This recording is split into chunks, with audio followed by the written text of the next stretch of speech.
Good morning, dear students. Now we are going to start very important topic about any language. Firstly, I would like to clear the origin of any language.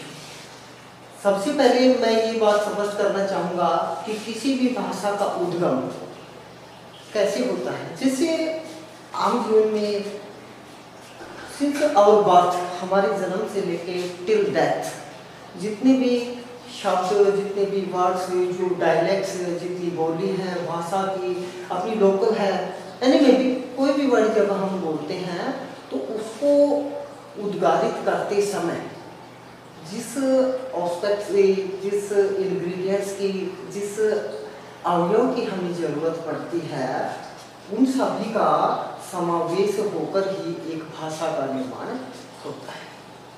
तो देखिए, सबसे पहले मैं आपको बताना चाहूँगा कि जो भाषा है, भाषा क्या होती है? लैंग्वेज।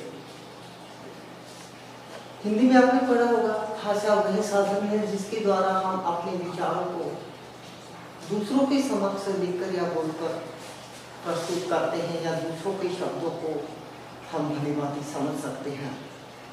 वही माध्यम भाषा कहलाता है। तो उस माध्यम के अंदर किस किस चीज का समावेश होता है एक हमारी इंग्लिश लैंग्वेज में। सबसे पहले हम देखते हैं एक लेटर होता है। क्या आता है बच्चों? Letter. For example A, B, C, just आपका लेटर होता क्या है? Letter is the smallest sound which cannot divide into more parts. Letter, जिसको हिंदी में अक्षर, वर्ण या ध्वनि के नाम से हम जानते हैं। तो कैसे हम डिफाइन करेंगे इसको? हिंदी में कैसे डिफाइन करते हैं कि वर्ण या अक्षर वह छोटी सी छोटी ध्वनि होती है जिसको और अधिक खंडों में विभक्त नहीं किया जा सकता। तो देखिए, हम ए को खंडित नहीं कर सकते, बी को नहीं कर सकते, सी को नहीं कर सकते।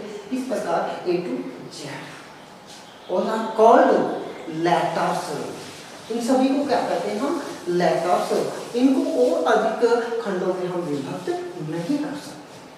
जस्ट आफ्टर टर्न आती है वर्ड की। किसकी आती है? वर्ड की। वर्ड को हिंदी में क्या कहते हैं? शब्द। क्या कहते हैं? शब्द। तो देखिए, लेटर क्या होता है? वर्णों या ध्वनियों का सार्थक समूह शब्द कहलाता है। तो देखिए, इंग्लिश में कैसे करेंगे हम इसको define? Word is a group of letters which contains A meaningful sense.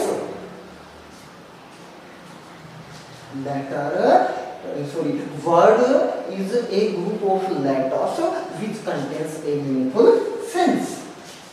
For example, देखिए, जैसे अब हम इनको ग्रुप में करेंगे, A, P plus L plus E is equal to क्या हुआ? एप्पल। क्या हुआ? एप्पल। कंप्लीट हो गया हमारा एप्पल। एप्पल मीन्स क्या होता है? सेब। तो ये जो नवनिर्मित हमारा जो वर्ड है, नवनिर्मित जो शब्द है, नवनिर्मित जो सार्थक ध्वनि उद्गारित हुई है, यही शब्द कहलाएंगी। क्या कहलाएंगे? शब्द, जिसको अंग्रेजी में हम वर्ड कहते हैं। इसी प्रकार से नेक्स्ट में आइए फ्रिज। फ्रिज क्या होता है? ये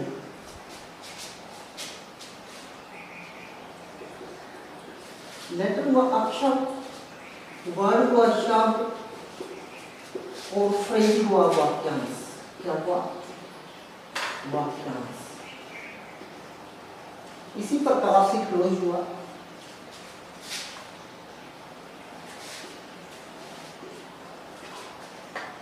उपवाक्य और सेंटेंस हुआ हमारा वाक्य। तो देखिए ये बात स्पष्ट हुई, जो सेंटेंस होता है उसके अंदर क्लॉजेस का समावेश होता है। देखिए for example if he comes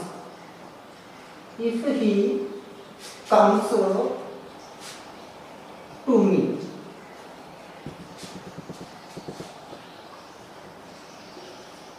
I shall help him. ये अलग अलग से दो क्लासेस हुए, इन दोनों को जब हम ऐड कर देंगे तो एक सेंटेंस का निर्माण हो जाता है। पहले कहता है if he comes to me, यदि वह मेरे पास आता है, आई शैल हेल्प हिम, मैं उसकी मदद करूंगा। यदि वह मेरे पास आता है तो मैं उसकी मदद करूंगा। तो यहाँ पे हमने फुल स्टॉप पुट किया। After putting full stop, the new creation जो हमारे समक्ष आई वो एक सेंटेंस। जब इतनी प्रक्रिया पूर्ण होने के पश्चात, यानी एक सेंटेंस बनने के पश्चात हमें जरूरत पड़ी, जरूरत तो हमें पहले ही पड़ी है सेंटेंस की क्रिएशन में ही, किस चीज की, स्पीच वक्तव्य की। हम जो भी कुछ बोलते हैं उसके लिए हमें नए नए वर्ड्स का, लेटर्स का उद्गारित करना अनिवार्य होता है, परंतु एक स्टैंडर्ड फॉर्म में जब वो इंक्लूड हो जाते हैं तब हम उनकी क्रिएशन स्टार्टिंग टू लास्ट तक समझ पाते हैं। तो स्पीच तक जब बात पहुंचती है तो स्पीच के अंगों का होना अनिवार्य है। जो अंग है इसके 8, उसके 8 अंगों के बारे में आपको जानकारी होना। तो पार्ट्स ऑफ स्पीच के अंतर्गत, पार्ट्स ऑफ स्पीच के अंतर्गत जिन 8 अंगों का समावेश किया गया है वो है, फर्स्टली आता है नाम। क्या आता है? नाम।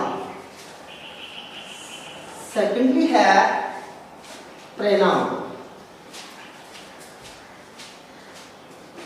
थर्ड नंबर पे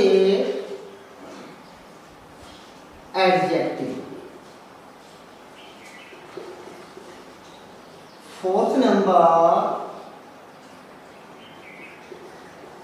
वर्ब। फिफ्थ नंबर पे एडवर्ब। सिक्स्थ पे टर्न आती है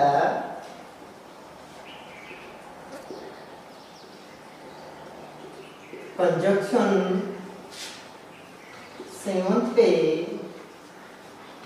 प्रीपोजिशन।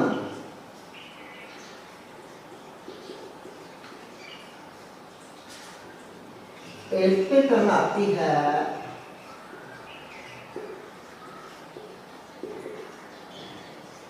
इंटरजेक्शन। तो देखिए नाउन हिंदी में क्या कहते हैं बच्चों इसको? संज्ञा। प्रोनाउन सार्वनाम। एडजेक्टिव विशेषण। क्या हुआ? विशेषण।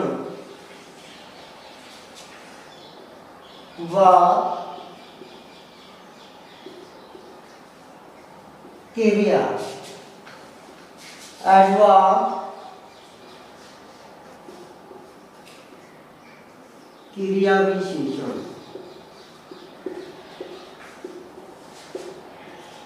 क्रिया विशेषण।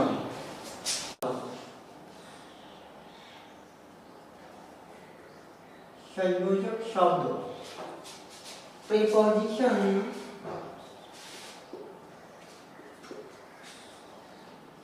संबंध बोधक।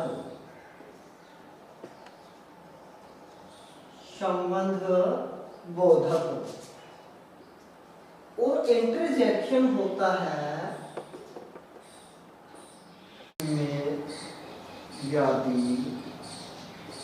विस्मयादि बोधक, विस्मयादि बोधक या विस्मय सूचक शब्द। तो देखिए बच्चों, नाउन क्या होती है? नाउन संख्या, हिंदी में आपने पढ़ा होगा। नाउन किसी व्यक्ति, वस्तु, स्थान या भाव के नाम को संख्या कहते हैं। तो इंग्लिश में noun is the name of any person, place, thing, thought and feeling. Noun is the name of any person, place, thing, thought और फीलिंग।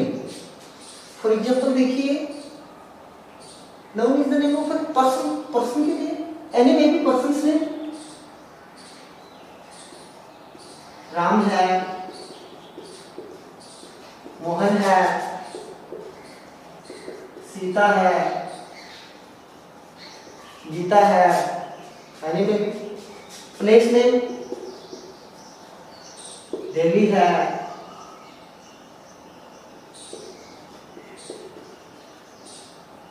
कोलकाता है, मुंबई है। थिंग्स नेम, टेबल है, डस्टर है, बुक है, इनमें भी। थॉट और फीलिंग के अर्थ में ऑनेस्टी है,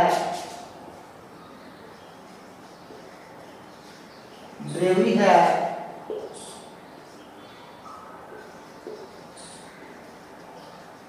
स्लेवरी है, एक्सेट्रा।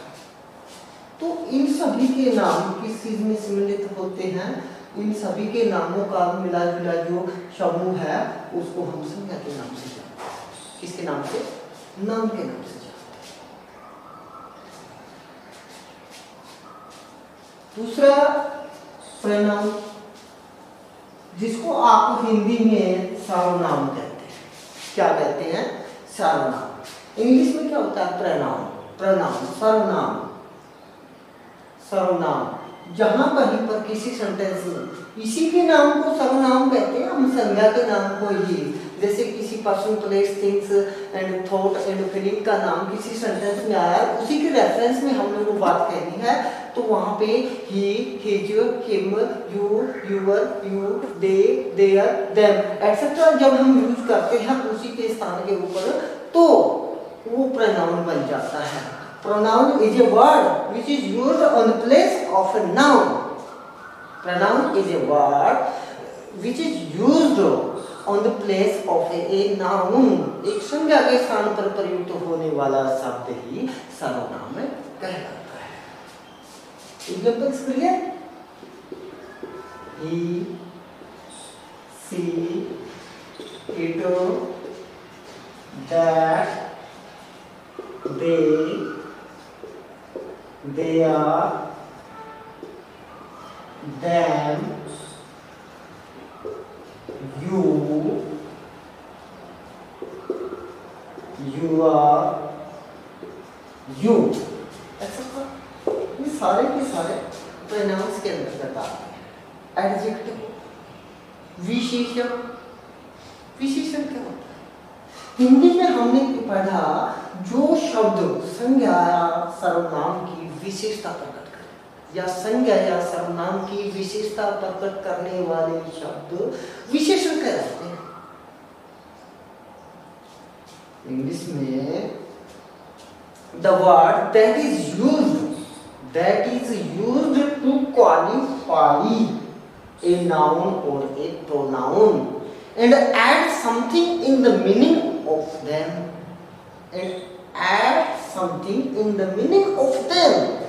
संज्ञा सर्वनाम की विशेषता प्रकट करने वाले शब्द या उनके अंदर कुछ अतिरिक्त से जोड़ देने वाले शब्द विशेषण कहलाते हैं। विशेषण जैसे जो डिग्रीज हमने पढ़ी है पॉजिटिव है, कंपैरेटिव है, सुपरलेटिव है, ये सभी, ये टॉपिक सारा का सारा एडजेक्टिव के अंतर्गत आता है। टाल है, बिग है,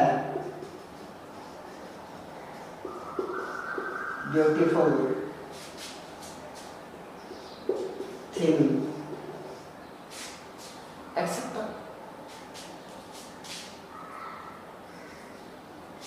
अब टर्न आती है वर्ब की। किसकी आती है? वर्ब की। वर्ब जिसको हिंदी में क्रिया कहते हैं। क्या कहते हैं? क्रिया। तो इसको हिंदी में परिभाषित कैसे करते हैं आप लोग? हिंदी में क्रिया वह शब्द है जिसके द्वारा किसी काम का करना या होना पाया जाता है। किसी काम का करना या होना पाया जाता है, वो शब्द क्या कहलाता है? क्रिया। वक्त क्या करते हैं?